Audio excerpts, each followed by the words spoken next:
18 কোটি 19 কোটি মানুষের এই দেশকে আপনারা চোখ রাঙিয়ে ভয় দেখিয়ে মিথ্যা অপপ্রচার অপতথ্য দিয়ে দাবিয়ে রাখতে পারবেন, তখনই পারবেন।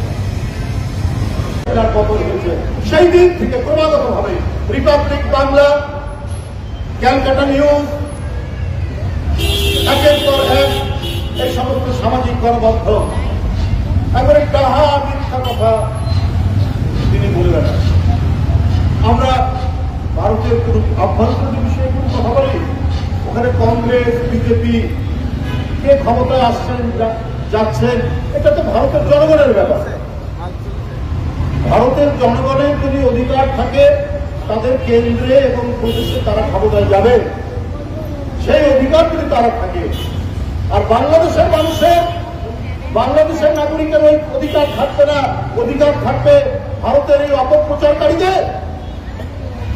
আমাদের বক্তব্য হচ্ছে সেইটা। আপনারা মনে করেছেন আপনারা পেঁয়াজ বন্ধ করে দিলে বাংলাদেশের মানুষ আর তরকারিতে পেঁয়াজ ব্যবহার করতে পারবে না। আপনারা রসুন আদা বন্ধ করে দিলে, সোয়াবিন তেল বন্ধ করে দিলে আমরা এগুলো আমাদের রান্নায় ব্যবহার করতে পারবো না।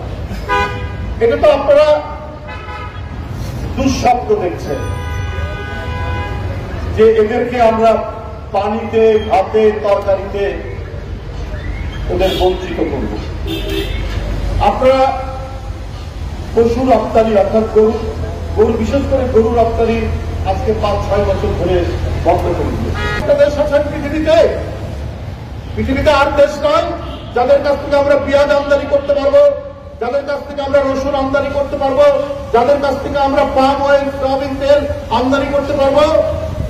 সেই সব দেশ নেই, সেই সব দেশ তো আছে। আপনারা মনে করছেন ওকে বন্ধ করে দিলে বাংলাদেশের মানুষের অবস্থা কাহিল হবে। অবস্থা কাহিল হচ্ছে আপনাদের নিউ মার্কেটের কোনো দোকান চলে না, আপনাদের কলকাতার হোটেলগুলো বন্ধ হয়ে গেছে, আপনাদের মার্কেটগুলো বন্ধ হওয়ার পর বাংলাদেশের মানুষই তারা কলকাতায় গিয়ে, ভারতে গিয়ে ডলার খরচ করে তারা সেখানে কেনাকাটা করছে, চিকিৎসা করছে। হাসপাতাল আর চলবে না। বাংলাদেশের মানুষ ডলার খরচ করে সেখানে চিকিৎসা করা হচ্ছে। আর হয়তো পৃথিবীর জমি আপনারা বন্ধ করে দিয়ে মনে করেছেন বাংলাদেশের মানুষ বোধহয় এটা অস্থির হয়েছে। বাংলাদেশের মানুষ আনন্দিত। আপনাদের চাইতে বাংলাদেশ যে একটি দেশ, এই দেশের আয়তন এবং লোক সংখ্যা অনুযায়ী আমাদের অনেক মেডিকেল কলেজ আছে, আমাদের অনেক হাসপাতাল আছে। আপনারা কিসের অহংকার করেন? মানুষ যেতেও চিকিৎসা করলাম, আবার একটু ঘুরে ঘুরেও দেখলাম। প্রয়োজন হলে থাইল্যান্ড যাবে, মালয়েশিয়া যাবে, ইন্দোনেশিয়া যাবে, অন্য দেশে যাবে। আপনাদের মতো হিংসাত্রয়ী আপনারা যারা আমাদের প্রতি ঘৃণা পোষণ করেন, সেই দেশে মানুষ যেতে চায় না। কারণ এরা রক্তমূল্য দিয়ে স্বাধীনতা কেনা এই জাতিকে আপনি বঞ্চিত করে, এই জাতিকে আপনি ভয় দেখিয়ে আপনাদের নতজানু করবে, সেই জাতি বাংলাদেশ নয়। বন্ধুরা আমার,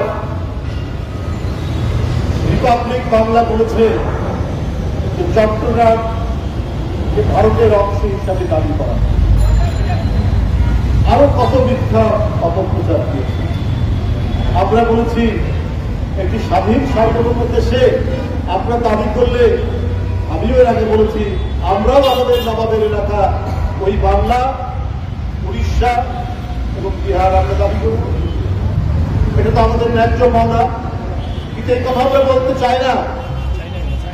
অনেক সংগ্রাম, আন্দোলন, বিরোধী সংগ্রাম এই উপমহাদেশের লোক একসাথে আমরা করছি। কিন্তু আপনারা সাম্প্রদায়িকতার ধোঁয়া তুলে ভারতকে যেমন বিভাজন করছেন, ভারতের স্বাধীনতার পর থেকে গণতন্ত্রের যে একটি ঐতিহ্য ছিল সেটাকে যেমন ভুলুণ্ঠিত করছেন, আর সেই সাম্প্রদায়িকতার ধোঁয়া তুলে কট্টর হিন্দুবাদীদের উস্কে দিয়ে আপনারা চাচ্ছেন উপমহাদেশে আপনাদের আধিপত্য কায়েম।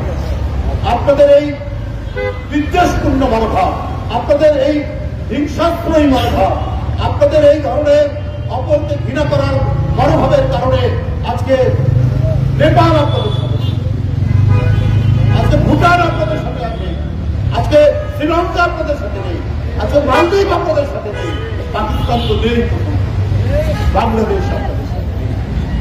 শুধুমাত্র আপনাদের অহংকার এবং একের পর এক শোষণের যে আগ্রাসনের যে মনোভাব, এইটা। তাই বন্ধুরা আমার, আমি